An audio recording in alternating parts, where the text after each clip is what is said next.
Hello मेरे प्यारे दोस्तों, कैसे आप सभी लोग। उम्मीद है सभी अच्छे होंगे मेरे प्यारे दोस्त। आज बात करते हैं दिल्ली पुलिस का जो पेपर लगा है 18 वाली शिफ्ट का, फर्स्ट शिफ्ट का एनालिसिस करेंगे। आज पेपर का एनालिसिस करने वाले हैं 18 वाली शिफ्ट में जिनके शिफ्ट लग गया वो भी एक बार देखेगा कितने क्वेश्चन उनके ठीक हुए हैं, उनके अप्रोक्स से क्वेश्चन उठाए हैं। जिनकी 19 तारीख को एग्जाम है वो इस पेपर को देख के फिर बैठे। जिस टाइप से बच्चों से बात हुई है, बच्चों ने बताया कि सर इस चैप्टर से ये क्वेश्चन आया, इस टाइप का क्वेश्चन आया, उनके अकॉर्डिंग क्वेश्चन बनाए सारे। एक बार 19 को आगे जितने भी एग्जाम है एक बार इस पेपर को देख ले, जिससे आपको फायदा होगा। ये पेपर आपको अभी जैसे मिल गया, जैसे कल आपके एग्जाम है तो आपको अभी शाम को ही देख लेना है, ठीक है। जिनके पास ये पेपर नहीं है उनको भी आप ज्यादा से ज्यादा शेयर करें, जिनसे उनको फायदा ज्यादा हो। और ऐसे वीडियो के लिए ज्यादा से ज्यादा चैनल से जुड़े। आपको हर रोज जितने भी पेपर एनालिसिस होंगे उनका सबका सॉल्यूशन आपको इस पे मिलेगा अकॉर्डिंग टू एग्जाम, किस टाइप से आपको पूछे। आओ बात करते हैं क्वेश्चन से। देखो पहला क्वेश्चन क्या पूछा था। देखो पहला क्वेश्चन डिलीट हो गया। दूसरे क्वेश्चन, यदि x तथा 45, देखो अनुपात से दो क्वेश्चन आ रहे हैं। एनालिसिस वीडियो आपने देखा होगा। देखो अनुपात से क्वेश्चन आ रहे हैं। पहला क्वेश्चन डिलीट हो गया, उस पर ध्यान नहीं देना, ठीक है। दूसरा क्वेश्चन देखो, यदि x तथा 45 का मध्य समानुपात 60 है तो x का मान पूछ लिया आपसे। बच्चों ने बताया कि समानुपात से क्वेश्चन आ रहे हैं तो आप कैसे हैंडल करोगे। देखो आप सभी को पता होना चाहिए x और 45 का कोई मध्य समानुपात था, ये 60 आपको निकालना आना चाहिए। आपने कहा सर a और b का जब सब मध्य समानुपात निकालते, मान लो x है तो आप क्या करते हो, x का स्क्वायर बराबर ab करते हो कि नहीं करते। आप बोलेंगे ये सर। तो देखो ये x का काम कर रहा है तो x का स्क्वायर कैसे लिखोगे इसको, तो आप बोलोगे सर 60 गुणा 60 लिखेंगे इसको। x का स्क्वायर बराबर a गुणा b, दोनों का मल्टीपल बराबर होगा कि नहीं, x गुणा 45। आप बोलेंगे ये सर समझ में आया। 15 से देखो 3 बार कटा, 15 से कितनी बार कटा, 4 बार, ठीक है। 3 से कितनी बार कटा, 2 बार, 4 से कितने, 4 दूनी 8। यानी आपको x का मान पूछा था तो x कितना हो गया, 80। देखो इस पेपर में समानुपात से मध्य समानुपात का पूछा, हो सकता है आपको तृतीय अनुपात चतुर्थ अनुपात पूछ ले। तो अगर आपका बेसिक क्लियर नहीं है तो आप चैनल के डिस्क्रिप्शन में या फिर इसके प्लेलिस्ट में जाके एक समानुपात का वीडियो पड़ा है उसको पूरा देख लेंगे, आपको क्रिस्टल क्लियर हो जाएगा, बिल्कुल समझ में आया। आगे बढ़ो। देखो ये चीज आप इस तरह से हैंडल करोगे, आपको आराम से क्वेश्चन का आंसर आएगा। और क्वेश्चन टफ नहीं आ रहे, इजी आ रहे। आगे बढ़ो। किसी संख्या में 20% की वृद्धि कर दी जाए। देखो अगला क्वेश्चन, क्वेश्चन नंबर 3। देखो परसेंटेज से वृद्धि वाले क्वेश्चन के लिए बच्चों ने बोला तो एक्सपेक्टेड पेपर है जी किस टाइप से पूछा है। एज इट इज उन्होंने बताया, उनको याद नहीं है वैल्यू, उन्होंने बताया कि सर इस टाइप का क्वेश्चन आ रहा है तो देखो 20% और 10% की कमी कर दी जाए। तो सबसे पहले 10% की वृद्धि फिर कमी की बात कर रहा है। आप लोग जब भी ऐसा क्वेश्चन पूछे a plus B plus A B बटे 100 करके आएंगे आप लोग, ठीक है। जिसमें वृद्धि को तो प्लस में लेंगे तो 20% की वृद्धि हुई थी, कमी के माइनस में लोगे, कमी जो भी बोलेगा उसको माइनस में ले लेना, प्लस यहाँ पे देखो 20% प्लस में ले लिया और 10% किस में ले लो, माइनस में। बटे 100 करेंगे, 2 जीरो से 2 जीरो कैंसिल आउट हो गई। देखो ये माइनस प्लस माइनस का हो गया तो यहाँ माइनस का 2 हो गया परसेंटेज में। इसमें से इसको घटाए तो कितना बचा, 10% प्लस का बचा, ये माइनस का बचा। जब दोनों को घटाए तो 8% का प्लस का, और प्लस हमेशा किसको दिखाता है, वृद्धि। तो ये पॉजिटिव आंसर है आपका 8% वृद्धि, तो ये वृद्धि को दिखाएगा तो आपका बी ऑप्शन सही होगा इस तरह से। तो आपको ऐसा क्वेश्चन आए कमी वृद्धि, आप a plus B A B बटे 100 करके इसको क्लियर करके आएंगे।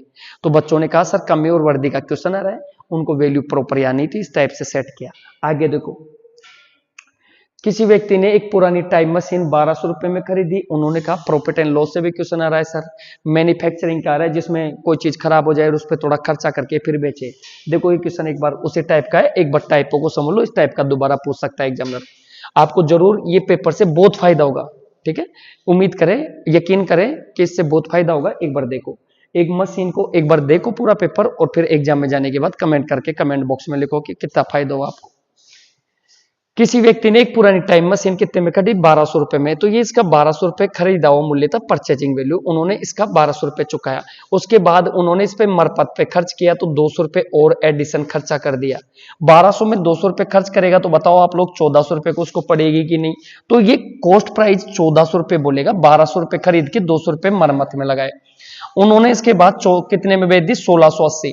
तो 1400 से 1400 रुपए पे जो लाभ होगा वो लाभ होगा, 1200 पे नहीं, क्योंकि उन्होंने मरम्मत में कितना खर्च करा दिया, 200। इस तरह से आप मैनेज करोगे, आपका अच्छा आंसर आएगा। यहाँ पे 280 रुपए का फायदा हुआ, 280 रुपए का फायदा हुआ है उनको 1400 रुपए पे। परसेंट के लिए आपसे परसेंट में पूछा था तो 100% से गुणा कर देते, 2 जीरो से 2 जीरो, 14 से 2 बार काट देते, कितना, 20%, यानी 20% लाभ कमाएंगे। ठीक है, समझ में आ रहा होगा सबको, उम्मीद है। आगे बढ़ो। यदि एक समबाहु त्रिभुज, देखो मेंसुरेशन से 2D और 3D दोनों को मिला के 3 से 4 क्वेश्चन आ रहे हैं अप्रोक्सिक। आपको इसका बैलेंस बना के जाना है, चैप्टर को एक बार देख ले, प्रॉपर इसका कैलकुलेट करके जाना है, एक बार देख ले किस हिसाब से पूछा था, बच्चे को याद था वैसे उन्होंने बता दिया। देखो यदि एक समबाहु त्रिभुज का क्षेत्रफल, आपको क्षेत्रफल दे रहा है एग्जामिनर, हो सकता है आपकी बात परिमाप दे दे, हो सकता है भुजा दे दे, तो आपका पूरा कंसेप्ट क्लियर होना चाहिए त्रिभुज में। ठीक है, आओ देखो क्षेत्रफल दे दिया तो आपको पता है समबाहु त्रिभुज का क्षेत्रफल कितना होता है, √3/4 भुजा स्क्वायर। ठीक है, और ये इसकी वैल्यू कितनी दे रखी है, 25√3। आपने बोला बिल्कुल ये सर, आप लोग √3 से √3 काट दोगे, देखो 4 उधर गया तो a² बराबर कितना हो गया, 100 हो गया, 25 को 4 से गुणा किया 100 हो गया। ठीक है, तो a का मान कितना आ गया, 10 आ गया। अब आगे देखते पूछा क्या है, त्रिभुज का परिमाप पूछा है। आप सभी को पता है त्रिभुज इस तरह क्या करती होती है, ए और ए, ये भुजा है इसकी, तीनों भुजा समान है तो 3 गुणा ए, और ए का मान कितना आ गया आपके पास 10, तो 3 को किससे गुणा करके आना था आपको, 10 से, कौन सा आंसर हो जाता, 30। समझ में आप सभी को। तो त्रिभुज की जितनी भी फंडामेंटल स्थिति है सारी एक बार देख के फिर जाएंगे। हो सकता है इस वाली शिफ्ट में 18 वाली में अगर क्षेत्रफल पूछे तो अगले वाली में परिमाप दे सकता है। ठीक है, पर पूछेगा इसके इर्द गिर्द। आगे बढ़ो, आपसे 6 नंबर क्वेश्चन क्या पूछा है, एक वस्तु का क्रय मूल्य 180 है। देखो बताए ना अभी, प्रॉफिट एंड लॉस से 2-3 क्वेश्चन पूछ, 1-2 क्वेश्चन प्रॉफिट एंड लॉस से आ रहे हैं, डिस्काउंट से भी क्वेश्चन आ रहा है, सभी चैप्टरों से एक एक करके क्वेश्चन उठाए एग्जामिनर ने। ठीक है, पेपर इसी तरह से सेट हुआ, 15 क्वेश्चन तो आपके टोटल आ रहे हैं।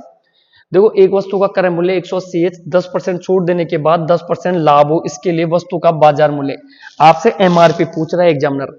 कॉस्ट प्राइस आपको कितनी दे दी, कॉस्ट प्राइस उन्होंने दे दी 180 रुपए। आपसे कहा एमआरपी क्या रहेगा, एमआरपी।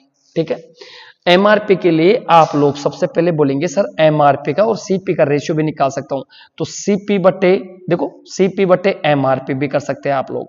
क्या होता है रेशियो, आपने कहा सर 100 माइनस डिस्काउंट घटा दीजिए और 100 प्लस प्रॉफिट ऐड कर दीजिए, डिस्काउंट पता, दोनों का रेशियो पता चल जाएगा, सोल्व कर लो। देखो 100 में से कितना घटाओ डिस्काउंट, 10, कितना बचा 90। आगे बढ़ो, 100 में 10 जोड़ा तो कितना हो गया 110। आप बोलेंगे सर रेशियो कितना आया 9/11।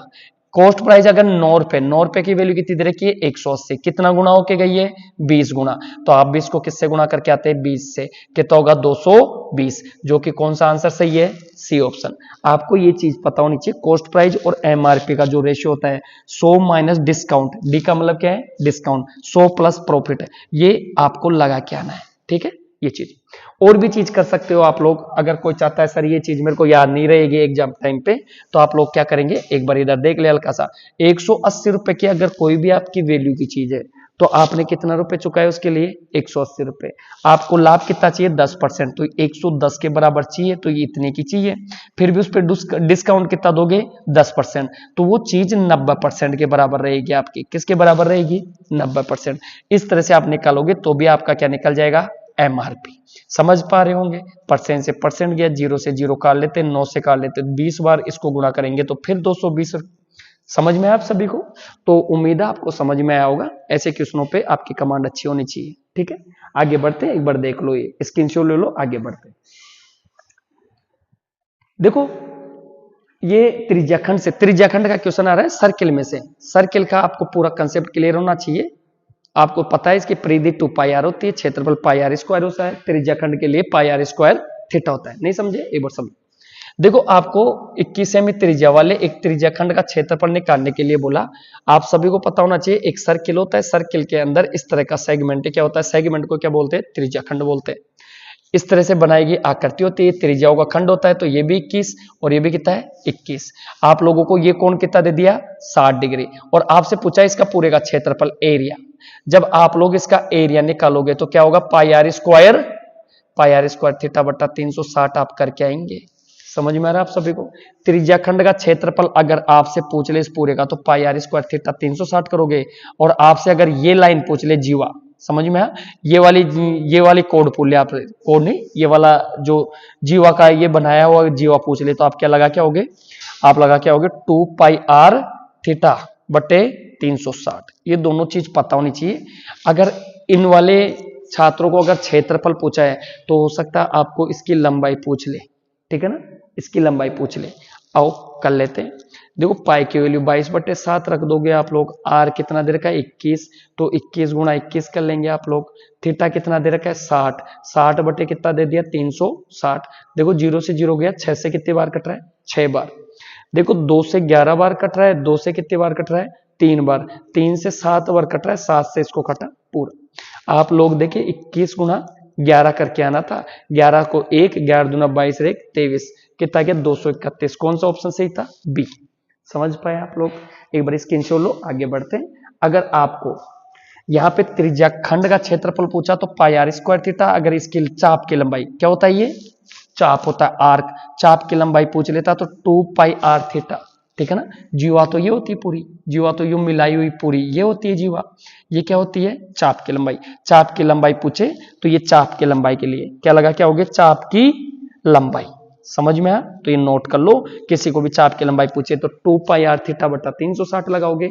वहां पे त्रिज्या खंड का ये क्षेत्रफल पूछा तो पाई आर स्क्वायर थीटा बटा 360। आगे बढ़ो।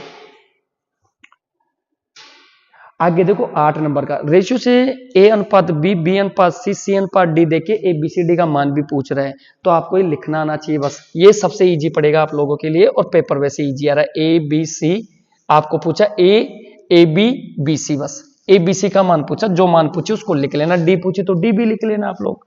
जो भी मान दे रखा है उसको लिख लेना उठा के, 2 3, और जो दे रखा है 4 और 5। आप बोलेंगे ये सर जहां पे जो जगह खाली है उसको किसका दो? 3 की। 5 जगह खाली थी 4 के पास, गुणा करके लिख देंगे। 4 दूनी 8, 4 थी 12 और 5 थी 15। तो आपका फाइनल रेशियो क्या होगा? 8 12 और 15। समझ में आया? 8 12 और 15, सी ऑप्शन। तो ऐसा अगर ए बी सी नहीं पूछे, डी पूछ ले, डी को लिख के एडजस्ट करेंगे, खाली जगह को भर के इस तरह से इंटू करके फिर कैलकुलेट करेंगे। समझ में आया सभी को? आगे बढ़ो। देखो 9 नंबर का क्वेश्चन, ये टेन थीटा है, टेन थीटा और ये सेक थीटा है, ठीक है ना? और ये भी टेन थीटा स्क्वायर है, ये थीटा है यहाँ पे, ठीक है? आपसे टेन थीटा सेक थीटा देखिए दो, देखो ट्रिगोमेट्री से क्वेश्चन आ रहा है। ट्रिगोमेट्री से क्वेश्चन आए तो कैसे सोल्व करेंगे? बच्चे ने बताया कि sir tan theta plus sec theta 2 दिया था स्क्वायर, तो जिनके ये क्वेश्चन आया था उनका आंसर भी 2 ही होगा, ठीक है? देखो इस चीज को समझो एक बार, ये टेन थीटा दे रखा था प्लस सेक थीटा को भी क्या लिख सकते हो? Tan theta. इसका वैल्यू कितनी दे दी आपको? 2। आपने इस तरह की इक्वेशन देखी होगी, x प्लस 1/x का मान 2 देके फिर आपसे पावर पूछता है x square plus 1/x square, उसका आप क्या लगा के आते हो? 2। तो सेम सिचुएशन है, तो ये भी टेन स्क्वायर थीटा हो गया, प्लस उसको सेक को भी टेन में बदल लोगे तो टेन स्क्वायर थीटा हो गया। दोनों वैल्यू बराबर है, टेन टेन, और यहाँ पे भी 2 है तो यहाँ पे भी कितना आएगा? 2। समझ पा रहे आप सभी? ठीक है ना? इस तरह से आप मैनेज करोगे, ऐसे क्वेश्चन पूछ ले तो आपको। और वैल्यू वाला क्वेश्चन कोई सा भी आता है, मान लो अपने सारणी में से क्वेश्चन आ रहे 0 डिग्री 30 45 60, तो आप मान पुट करके फिर उसको सोल्व करके आओगे, ठीक है? आगे बढ़ते हैं। देखो बोट एंड स्टेम से भी एक क्वेश्चन पूछा, सभी चैप्टरों से। टाइम एंड डिस्टेंस से भी एक क्वेश्चन आ रहा है, बोट एंड स्टेम से भी एक क्वेश्चन आ रहा है, प्रॉफिट एंड लॉस से भी।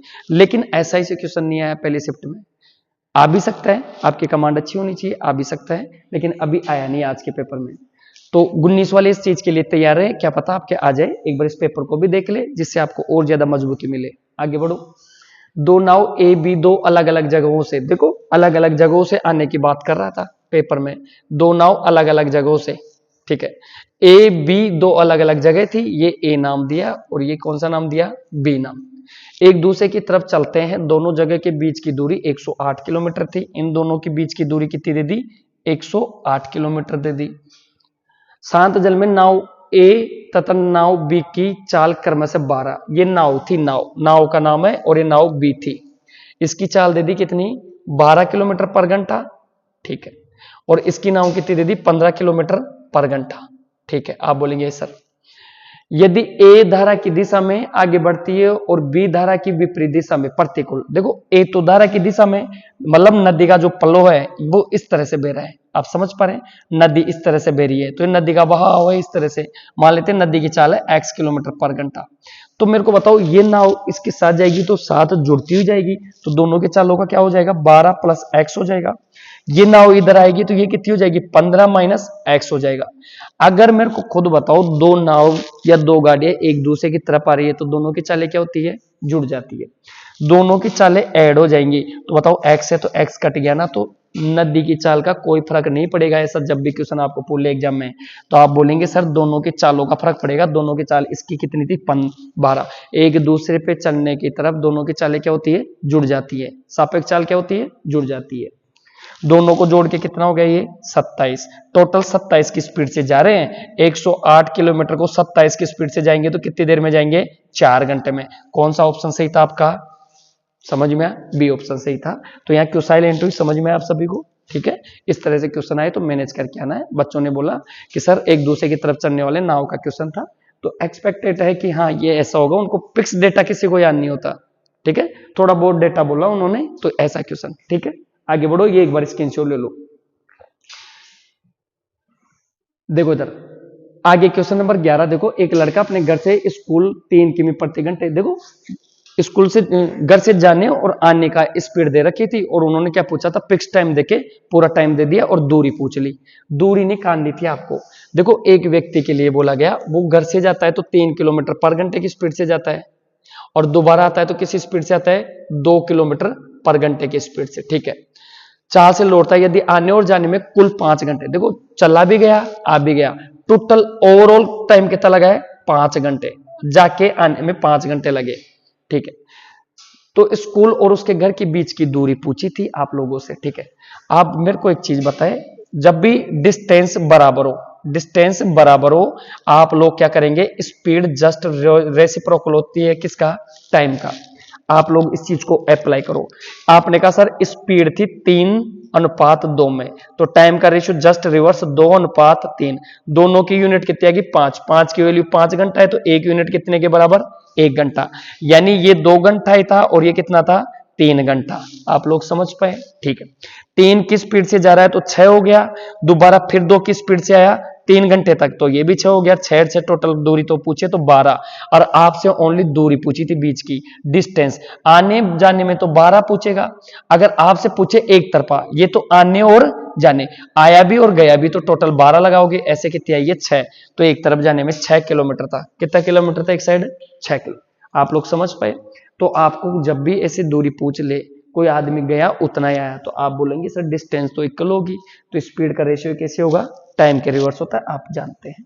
3:2 लिखा तो 2 से 3 लिखोगे, 2 घंटे जाने में लगे तो आने में 3 घंटे, टोटल 5 घंटे की वैल्यू 5 के बराबर, 1 की वैल्यू 1 घंटा, तो जाने में 2 घंटे, 3 3 दूनी 6, जाने में भी 6 किलोमीटर और आने में भी 6 किलोमीटर, ठीक है। आगे बढ़ते हैं। एक बेलन का आयतन, देखो बेलन से भी बताया आपको, 2D और 3D दोनों आकृतियों में से 3 से 4 क्वेश्चन आ रहे हैं जो इजी आ रहे हैं। देखो इजी क्वेश्चन पूछा है इस टाइप से, एक बेलन का आयतन आपको 5500 सेंटीमीटर क्यूब दे दिया, यदि इसका वक्र पृष्ठ का क्षेत्रफल, देखो आप सभी को पता होना चाहिए बेलन का जो आयतन होता है वो क्या होता है, पाई आर स्क्वायर एच होता है, और उसका जो वक्र पृष्ठ का क्षेत्रफल भाग देना था 2 पाई आर एच का, ठीक है। यहां से मेरे को एक चीज को जो भी आर निकलेगी एच एक तो निकलेगी, और पूछा क्या था आपसे, ऊंचाई, यानी आपसे ऊंचाई पूछी है उन्होंने, ठीक है। अब आप आयतन के सामने आयतन लिखोगे तो ये 5500 हो गया, और इसके सामने ये लिखोगे तो ये 4400 हो गया, इक्वल लिख दिया, 0 11 से 5 बार कटा, 11 से 4 बार, इधर जो भी कट रहा है काट दो, पाई से पाई कट गया, आर से एक आर बचा, एच से एच पूरा निपट गया, आर बटा 2 बचा इधर, और इधर कितना बचा 5/4, 2 से काट दिया 2 को, तो आर की वैल्यू कितनी आ गई 5/2। आपसे आर पूछता तो आप 2.5 लगा के आते, कितना लगा के आते 2.5, लेकिन ऐसा ही क्वेश्चन पूछा उन्होंने, जैसे बताया उस हिसाब से क्वेश्चन सेट किया है सर ने। उन्होंने ऊंचाई पूछी है आपसे, क्या पूछी है, ऊंचाई, ऊंचाई पूछी है तो आप 2 पाई आर एच में लिख देते, 2 पाई आप इसमें डाल दो 4400 लिख देंगे, पाई का मान 22/7 लिख लेते, ठीक है। आर आ गया अपने पास 5/2, बताओ एच निकल जाएगी क्या आराम से, आप बोलेंगे बिल्कुल आराम से निकल जाएगी सर, ये 4400 था, ये रहा। काटेंगे तो इसको कैसे कटा, 22 से काट दो, 22 से 2 बार कटा ये 200, 5 से कितने बार कटा, 5 से 4 बार कटा, देखो 2 से 2 कट गया, ठीक है। 7 चौक कितना होता है 28, तो h की वैल्यू कितनी आ गई 28, 280, 40 को 7 से वज्र गुणा किया है सर ने, 280 इसका राइट आंसर होगा। त्रिज्या पूछता है तो 5/2 लगा के आते, आपसे ऊंचाई पूछिए 280, समझ में आया आप सभी को। तो ऐसा क्वेश्चन आए तो आपको मैनेज करके आना है, ठीक है ना। आगे बढ़ते, ए और बी ने साथ मिलकर काम करना शुरू किया, परंतु कुछ दिन बाद ए काम छोड़कर चला गया। देखो टाइम एंड वर्क से भी क्वेश्चन पूछ रहे हैं, अच्छे चैप्टर है, क्वेश्चन तो बनते हैं, एक एक क्वेश्चन सबसे उठा रहा है एग्जामिनर, क्योंकि 15 क्वेश्चन का पेपर है, 2 क्वेश्चन हर चैप्टर से उठाएगा तो ज्यादा कवर ही नहीं कर पाएगा। तो ए बी ने साथ मिलकर एक काम करना शुरू किया, परंतु कुछ दिन बाद एक काम छोड़कर चला गया और पूरा काम 9 दिन में हुआ। ये अच्छी बात है। ए ने कितने दिन बाद काम छोड़ा होगा, ए और बी का काम दे दिया आपसे, ए और बी अलग अलग, अगर इन दोनों का अलग अलग काम दिया तो सबसे पहले आप इनको इस तरह से लिख लेंगे, ठीक है। ये 15 था, कितना दे रखा था ये 15 दे रखा था बेटा, ये 15, दोनों का एलसीएम लिया कितना हो गया 30, इसका भाग इसमें दिया तो 3 बार गया, इसका दिया तो कितना हो गया 2। आप इसको इफिशियंसी बोलते हैं, जिन्होंने अब तक वीडियो नहीं देखा चैनल पे वो जाके देख ले, जिनका टाइम एंड वर्क ठीक नहीं है। और ये टोटल वर्क हो गया, क्या हो गया टोटल वर्क। 30 पेड़ थे सपोज करो उस फार्म हाउस में, 9 दिन में काम खत्म हुआ, सपोज करो यहां से काम हुआ और ये 9 दिन बाद काम खत्म कर दिया। यहां दोनों साथ गए ए और बी, एक दिन आया जब बी ने ए ने काम छोड़ दिया, ए ने कितने बाद दिन काम छोड़ा तो बी तो कंटिन्यू। तो यहां समझने वाली बात क्या है, यहां से लेकर यहां तक बताओ बी अकेला काम कर रहा था कि नहीं कर रहा था, आप बोलेंगे सर तो पूरे 9 दिन तक बी आया और बी कितने पेड़ लगाता है 2-2, तो 9 दिन में 2-2 करके कितने पेड़ लगा दिए होंगे बी ने 18, ये बी ने लगा दिए। टोटल थे कितने पेड़ 30 पेड़ों में से अगर 30 पेड़ों में से 18 पेड़ बी ने लगाए तो 12 पेड़ किसने लगाए होंगे ए ने, तो ए 12 पेड़ों को कितने दिन में लगा के गया, तो 3 का भाग देख के देख लेते, क्योंकि एक की एफिशिएंसी कितनी है 3 से कितनी बार कट रहा है 4 बार, तो ये 4 दिन में लगा के गया होगा। आपसे ऐसा क्वेश्चन पूछे इस तरह से हैंडल करोगे। बच्चों ने बोला सर बीच में एक काम छोड़ रहा था और एक कंटिन्यू करे जा रहा था, उस तरह से पेपर सेट किया सर ने, ठीक है।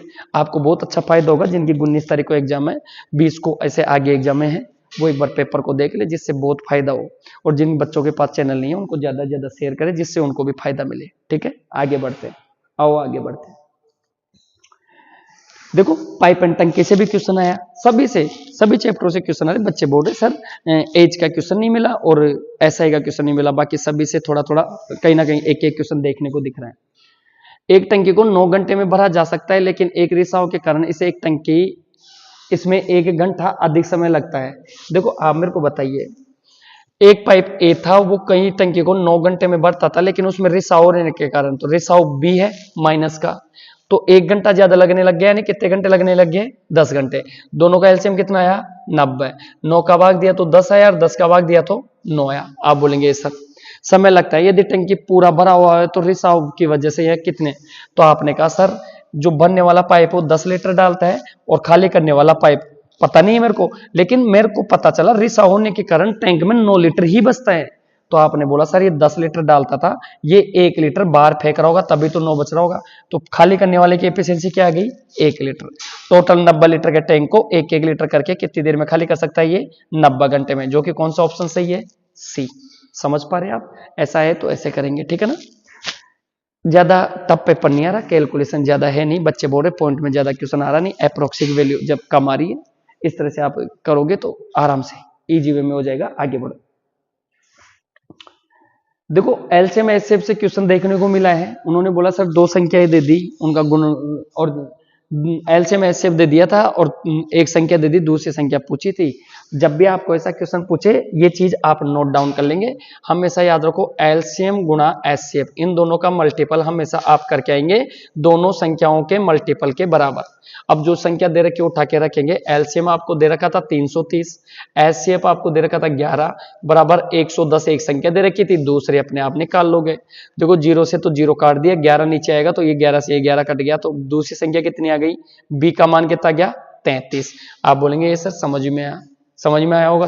और ऐसे वीडियो के लिए चैनल से आप जुड़े रहो, जिससे आपको और ज्यादा फायदा हो। सभी एक्सपेक्टेड पेपर जितने भी हैं और आने वाली जीडी की एग्जाम हो गई, एनटीपीसी, सबके पेपर भी आपको इसी में, और पिछले पेपर भी जिनका भी एग्जाम थोड़ी दूर है, 16 पेपर प्रैक्टिस सेट लगा दिए थे दिल्ली पुलिस वालों के लिए। इसमें 16 पेपर पड़े हुए प्रैक्टिस सेट के, जो पेपर पड़े हुए 16 के 16 लगा के जाओ, जिससे आपको बहुत अच्छा फायदा होगा। ठीक है।